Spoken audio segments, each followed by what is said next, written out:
Tansei, I'm Chris Nachkate. Welcome to APTN National News. Thank you for joining us.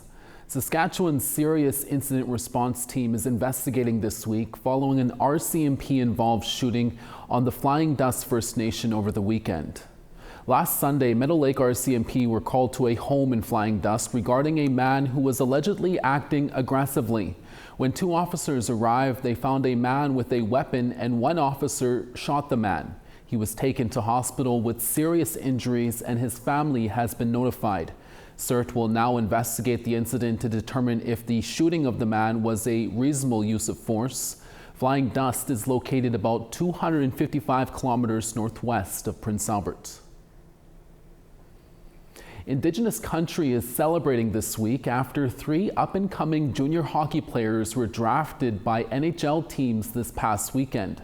They include 18-year-old Jack Nesbitt from Wicmaquong First Nation and Sarnia, Ontario, who was a first-round 12th pick and will now play for the Philadelphia Flyers.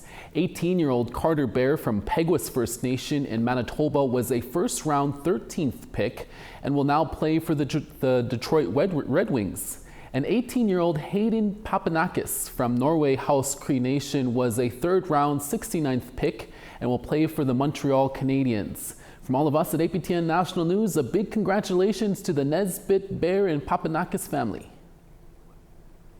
Late last week, Amazing Race Canada unveiled the teams for their upcoming 11th season, and three of the teams are made up of Indigenous contestants, the most ever Amazing Race Canada has seen. The contestants include Indigenous actor Grace Dove and her brother Joe from Canham Lake Band in BC. Grace Dove has previously acted in The Revenant with Leonardo DiCaprio and also starred in Bones of Crows, Alaska Daily, Monkey Beach, and How It Ends on Netflix. Edmonton Oilers superfan Magoo, aka Blair Gladue, and his wife Skylene will also compete. Gladue has a huge following on social media and is a common fixture at every Edmonton Oilers game, cheering on his favorite team. Gladue and his wife hope to bring that same big energy to each race across Canada. And dubbed the Rebeccas, Rebecca Watt from Wrigley, Northwest Territories, and Rebecca Morasti from Meadow Lake, Saskatchewan. Watt says she hopes their unwavering friendship will make them an unbeatable team. The new Amazing Race Canada starts on July 8th. The aspiring director and Indigenous music and film mogul Mato Wayuhi has hinted at a new era of music and collaborations. He caught up with us to share more about his new music video and how he's using media to empower Black and Indigenous youth in Pine Ridge, South Dakota. Veronica Blackhawk leaves us with one final story with this summer with APTN News.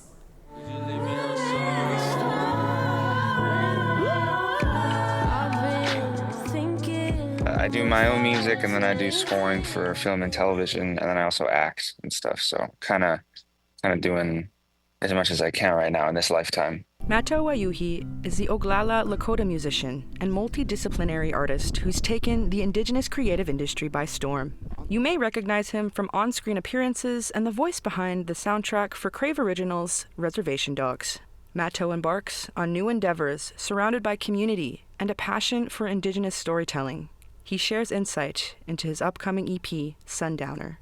I had noticed a bit of a transformation in my sound maybe in the last year or so, and it's been because of two main utilities, one of which is learning bass guitar. Another portion of that was utilizing my voice from a lower register sense, because I have always been super insecure about how low my voice can go. And I think it's like gender dysmorphia. The two-spirit artist reflects on interpersonal growth through musicianship. Mato started out making hip-hop and R&B music, but after cross-collaborating into other genres, he's expanded horizons. KP, from the Swinomish, Washington-based indie rock group Black Belt Eagle Scout, is one of those co-creators. The world is always in a weird place, and particularly right now. And I think the best thing that I can do as an artist is just bring these types of folks together, and all of us can just kind of hear each other and make things with each other. As part of the release, the Sunroof song comes with a video shot with a team of Indigenous creatives. That was a great experience too, the video. I've directed all my own stuff That one though has it's the first time that the emotional resonance of the song has been so concurrent with the visuals. So it's so matched. He shares his passion through an initiative called Outlast Arts Education, providing media literacy to underserved youth in Pine Ridge, South Dakota. For generations and generations, we haven't been at the forefront of how our stories are told. We're just really passionate about ensuring that there can be the next generation of storytellers are accounted for. You can hear Mato's new music on all major streaming platforms. Veronica Blackhawk, APTN National News. An award-winning filmmaker out of British Columbia is showcasing her work this month on silver screens across the country. APTN's Tina House has that story.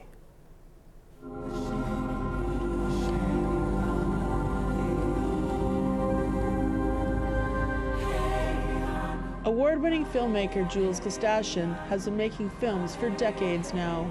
Her latest films, Angela's Shadow and Nimisak, Sisters in Film, will be shown in theaters across Canada. Just being around storytellers my whole life, living up in Northern Ontario with my grandparents and my mom and my aunties. Crees, I think, are really fun storytellers. It does have an impact on you growing up, so it just feels very natural, second nature.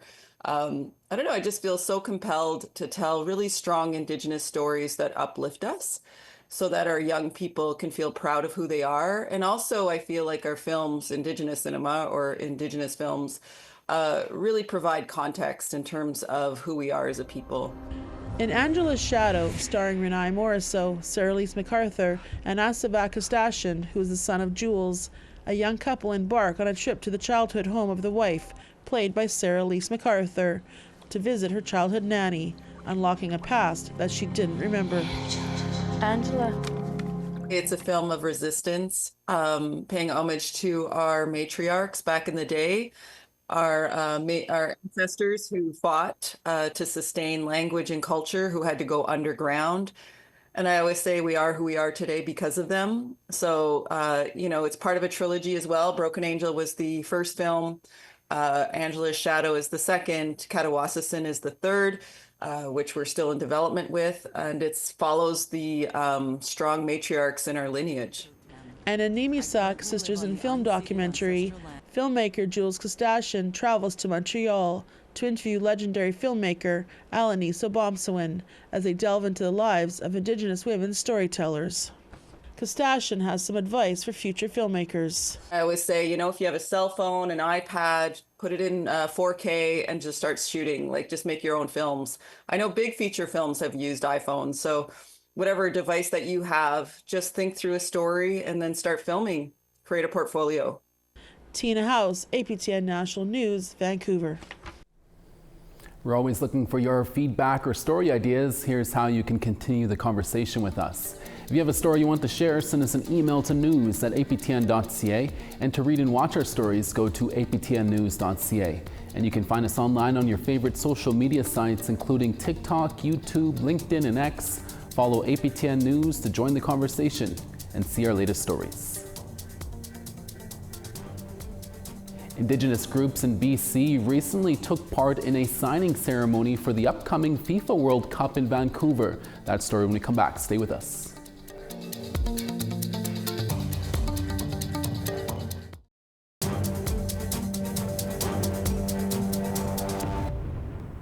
Welcome back. British Columbia's government, the City of Vancouver, and 3 First Nations have signed an agreement to cooperate on hosting the 7 World Cup games being played in the city next year.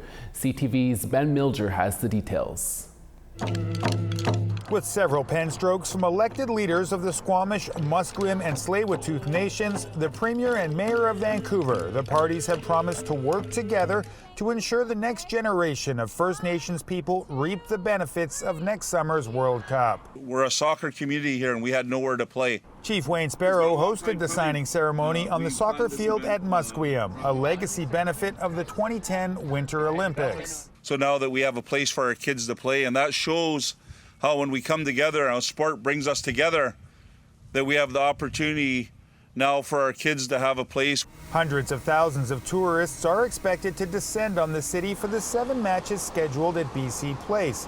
The province, the city, and the host nations are committed to making sure those visitors understand First Nations have lived here for thousands of years. Work together to make sure this tournament reflects not only our best athletes, but the variety of cultures, histories, and people who call British Columbia home. The Vancouver Whitecaps also took part in the ceremony and hosted a youth soccer camp.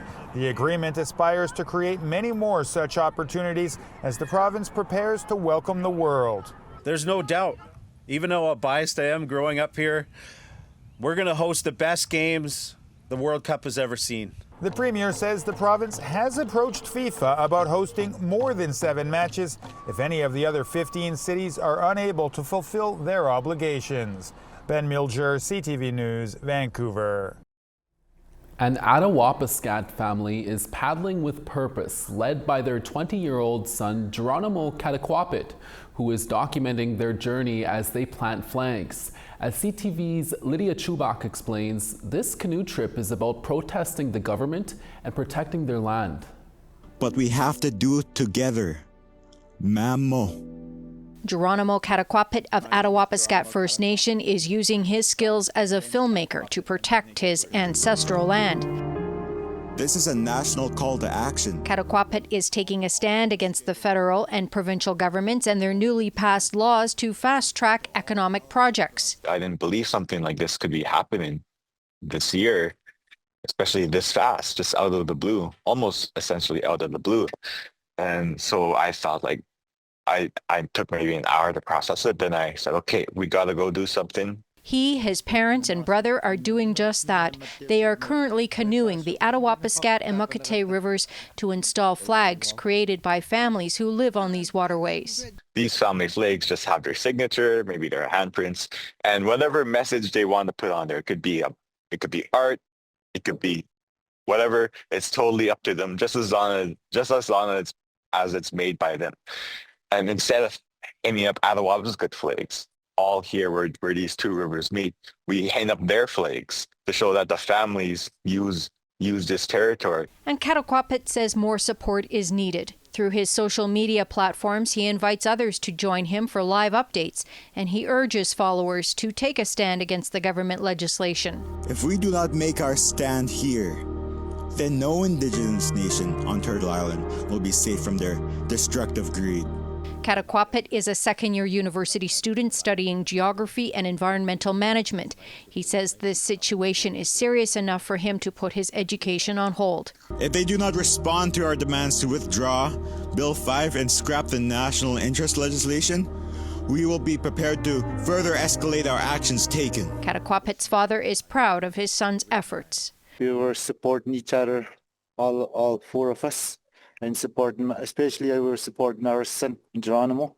He's leading this what he believes. The Mushkegowuk Council agrees. It wants to make it clear to government that resource development projects in Mushkegowuk territory can only move forward with the full participation and consent of affected Mushkegowuk First Nations. Lydia Chubak, CTV News, Timmins. We now want to tell you about the results for last week's web poll questions. Last week we asked, are you planning on celebrating Canada Day? 64% voted no, while 36% said yes. Our second question was, how concerned are you about microplastics in the environment? 60% said a lot, 26% voted somewhat, and 14% of you said not at all. Our last question was, what are your thoughts on Bill C-5? 52% said I don't support it, 23% voted I support it but could use some changes, 13% said I don't know, and 12% voted I fully support it. Thanks to everyone who took the time to vote. Our next set of questions for this week will be on our website at aptnnews.ca later this week. A fashion designer who began during the pandemic has since made beautiful designs for actors on the red carpet. That interview when we come back. Stay with us.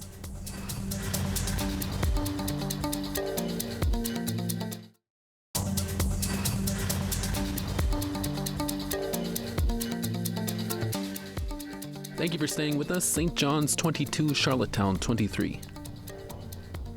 20 in Cartwright, Happy Valley, Goose Bay, 24. Quebec City, 24. Saint Jovite, 24.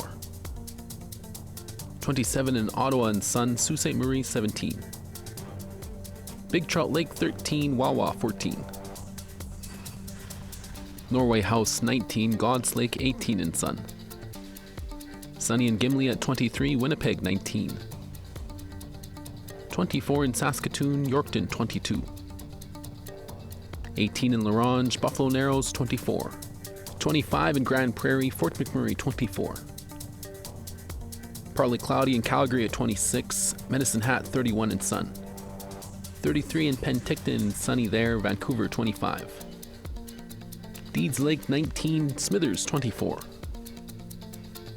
21 in Watson Lake, Beaver Creek, rain, and 18. 24 in Fort Simpson, Yellowknife, 22 and partly cloudy. Sax Harbor, 9. Polituck, 14. 18 in Baker Lake, Chesterfield, 16. And Arctic Bay, 6. Aguluk, rain, and 7. Our next guest is from the Diné and Navajo Nation, and she joins us from the Diné Nation in Arizona. Michelle Luna says she began learning and creating during the COVID-19 pandemic. And during that time, she found her safe place in her sewing room by teaching herself how to make her daughter a ribbon skirt by trial and error and learning from others online. Fast forward to today, and she has since designed outfits for Miss Indigenous Canada Jessica McKenzie, Reservation Dogs actor Paulina Alexis, and numerous of other Indigenous models and actors. She also says about 80% of her designs is shipped to Canada and is thankful to her Canadian brothers and sisters for supporting her. We recently spoke to Michelle Luna. Here's that interview. Michelle Luna, thank you so much for speaking with us. I read that you started creating ribbon skirts and making designs during the COVID-19 pandemic. Can you explain how that journey for you was, and why do you create these designs? Yes, thank you so much for having me on. But I started at the tail end of the COVID pandemic. My daughter really wanted ribbon skirts. She's very colorful. She loves to dress up. And so she asked me to make her a ribbon skirt. I had never sewn before in my life. And so I started looking on TikTok, it was pretty big back then, and also on YouTube, and found some tutorials and decided to buy a sewing machine and figure it out. So that's how I initially started, and I still do that to today. My daughter is typically the first one who gets a really pretty dress before I start making them for everyone else. Oh my gosh, so self-taught within just a number of years. Yes, yeah, I've never sewn before. Fast forward to now, and you're making skirts and dresses for many Indigenous models, including for actor Paulina Alexis and Miss Indigenous Canada Jessica McKenzie. Did you ever think your designs would blow up like this? No, not at all. Like, to be honest, it's still one of those things that I can't believe have happened. And, you know, when people come into my inbox and they're like, hey, we want you to make something for us, it's every single time, it's literally an honor to see that happen. And I'm always so appreciative of everybody who, you know, puts their trust in me to create something for them. That's so great to hear. And I understand that many of your customers these days are from Canada. Tell us about that. Yeah, I would say about 80% of my customers are Canadian. So they helped me take off from the very beginning. They love all of the colors and the ribbons and everything that I do, the prints that I use. They absolutely love them. So I honestly hold a big, huge portion of my heart for Canadian relatives, because they're the ones that really helped my business sort of take off. And so I always appreciate them. Well, we definitely here love your designs and everything that you're doing. And Michelle, can you tell us where you get the ideas for these designs from? Yeah, so I do my best to support Native-owned businesses.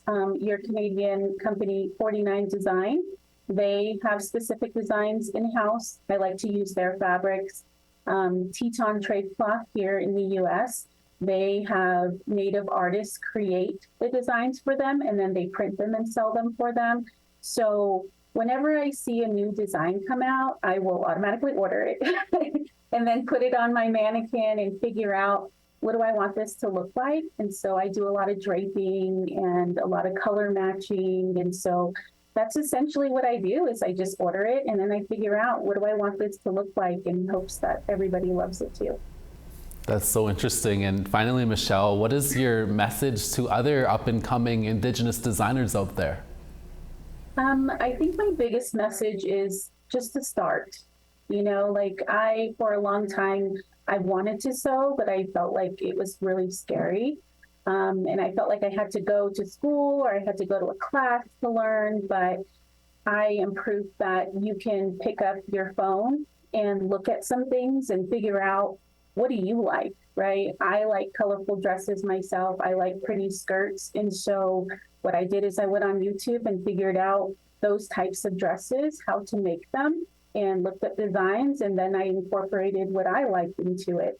So my biggest message is just start, like, just try, you know, go out there. And even if you feel like it doesn't fit the norm, because when I initially started, there wasn't I wasn't doing the same type of designs as everybody else was. And I felt a little like overwhelmed and felt like people weren't going to like it. But I look at where I'm at now and I say to everyone, just start, you know, create your own ideas, create what you love, and you'll find your people.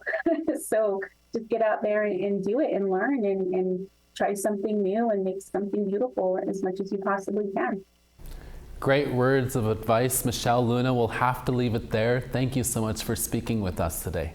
Thank you so much. I appreciate your time. That's your daytime newscast for this Wednesday. We're back again in a few hours with more stories, including the Manitoba Métis Federation celebrating a new walkway opening on Portage in Maine in Winnipeg. From all of us at APTN National News, hi miigwech masicho. Thank you for watching. We'll see you again next day.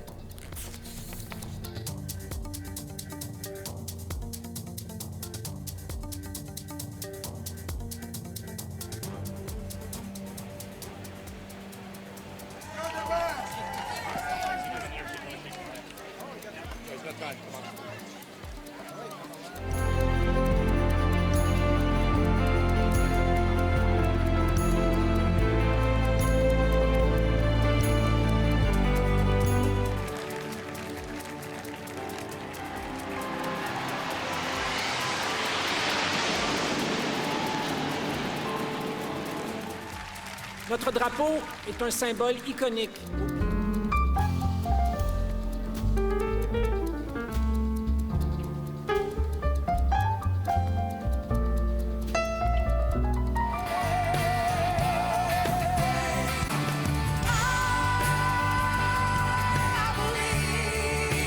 Grâce à une mise en candidature soumise pour une distinction honorifique canadienne.